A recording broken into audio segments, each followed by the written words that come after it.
सांसद हैं वो लोकसभा स्पीकर ओम बिरला के खिलाफ अविश्वास प्रस्ताव ला सकते हैं। तो अविश्वास प्रस्ताव का मतलब क्या होता है?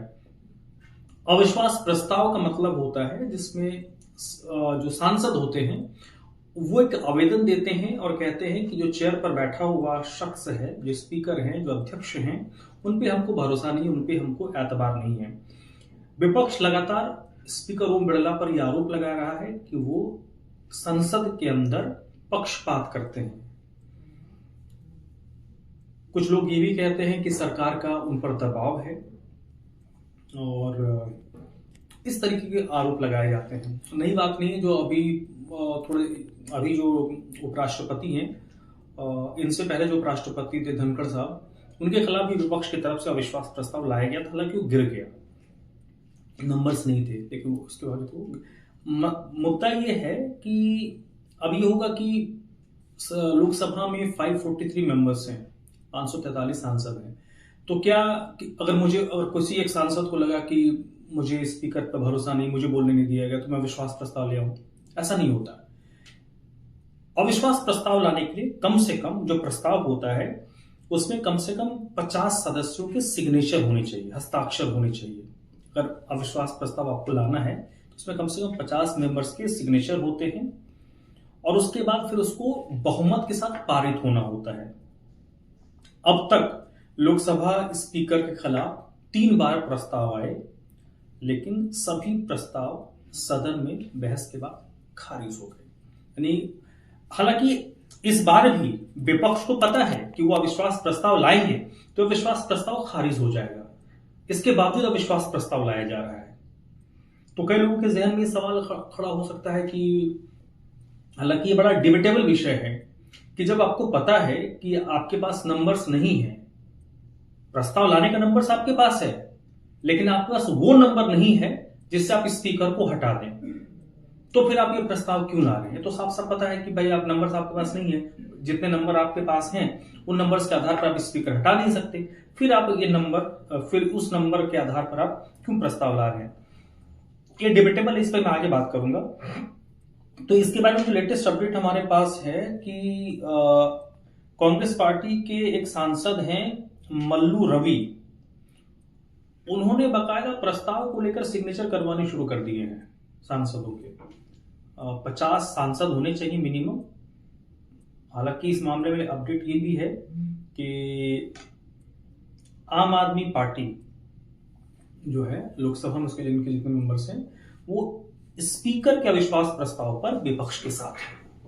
एक लेटेस्ट अपडेट अभी 2 घंटे पहले की है, जब हम ये वीडियो बना रहे हैं उसके थोड़ी देर, लगभग 1.5-2 घंटे पहले अपडेट आई है कि अगर ऐसा कोई अविश्वास प्रस्ताव, हालांकि आम आदमी पार्टी के पास नंबर है नहीं कि अविश्वास प्रस्ताव ला पाए, लेकिन आम आदमी पार्टी की तरफ से बताया गया है कि अगर ऐसा कोई अविश्वास प्रस्ताव आता है स्पीकर के खिलाफ लोकसभा में तो वो विपक्ष के साथ रहेंगे। ये एक अपडेट है।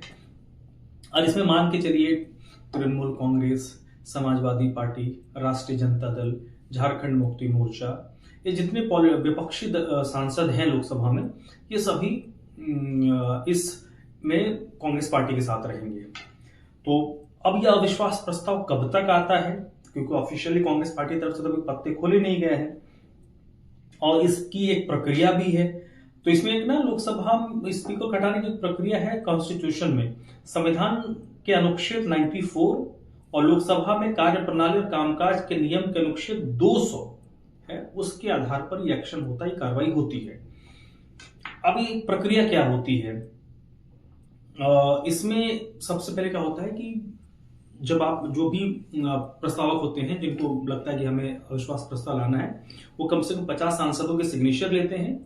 उसके बाद लोकसभा के जो महासचिव होते हैं, डिप्टी स्पीकर जिसको भी प्रस्ताव नोटिस दिया जाता है, एक लिखित प्रस्ताव होता है, वो बढ़ाया जाता है और उसमें साफ ये लिखना होता है उसमें कि आप क्यों हटाना चाहते हैं, आपकी आपत्तियां क्या है, आपकी शिकायत क्या है।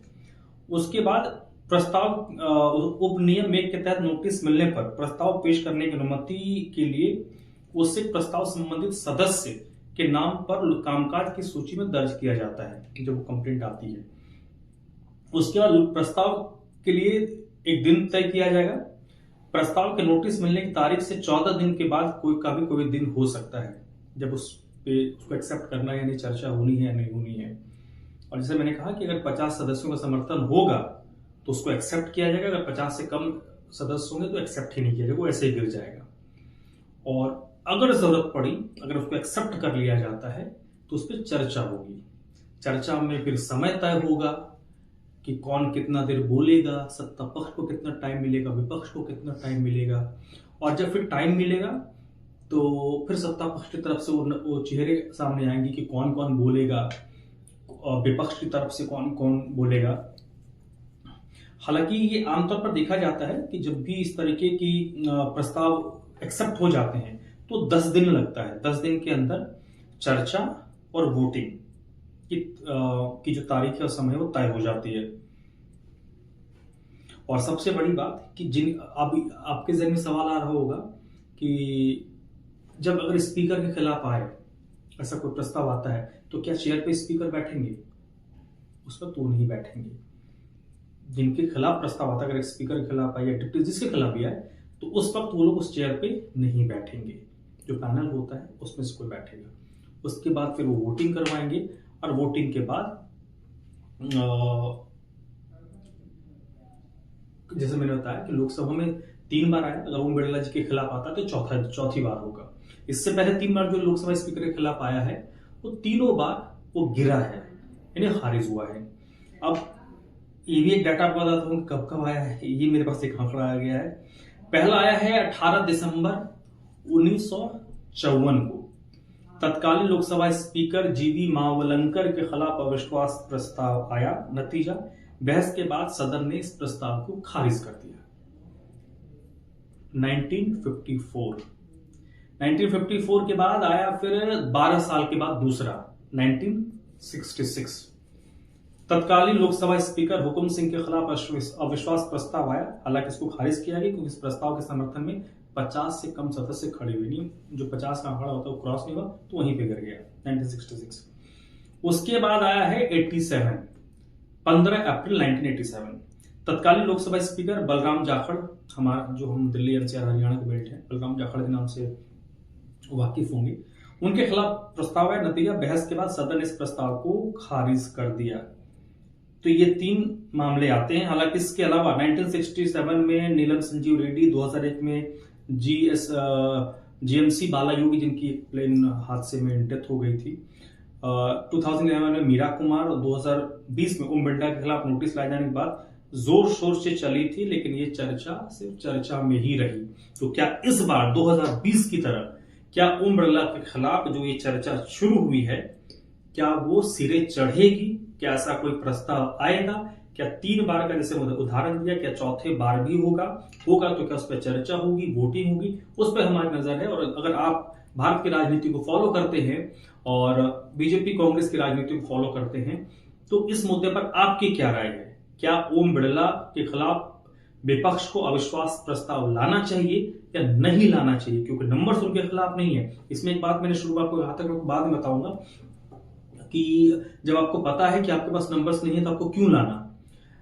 ये महत्वपूर्ण इसलिए हो जाता है कि भले प्रस्ताव गिर जाए, हालांकि डिबेटेबल है। मैंने कहा ना, चर्चा ये अलग बहस का विषय हो सकता है। इसमें पॉइंट ये भी आता है कि भले वो गिर जाए, लेकिन अगर आपके खिलाफ अविश्वास प्रस्ताव आ जाता है, उसको एक्सेप्ट कर लिया जाता है, तो इतिहास के पन्नों में वो दर्ज हो जाएगा। जैसे हमने ना अभी डिस्कस किया ना, 1954 में जीवी मावलंकर जी के खिलाफ अविश्वास प्रस्ताव आया था। मतलब मैं इमेजिन कर सकता हूं कि उस वक्त स्थिति बनी होगी कि विपक्ष को स्पीकर पर भरोसा नहीं होगा। तो आज से 50 साल या 100 साल के बाद जब इस तरीके का कोई विषय आएगा, तो आज से 50 साल या 100 साल के बाद भी लोग चर्चा करेंगे कि 100 साल पहले 2026 में एक स्पीकर लोकसभा के हुआ करते थे ओम बिरला, जिनके खिलाफ विपक्ष ने नाराजगी जताई थी और विपक्ष को उन पर भरोसा नहीं था, तो उनके खिलाफ अविश्वास प्रस्ताव लाया गया था। तो भले गिर जाए न गिर जाए, लेकिन ये इतिहास के पन्नों में दर्ज हो जाता है। तो इस मुद्दे पर आपकी राय क्या है, कमेंट करके जरूर बताइए।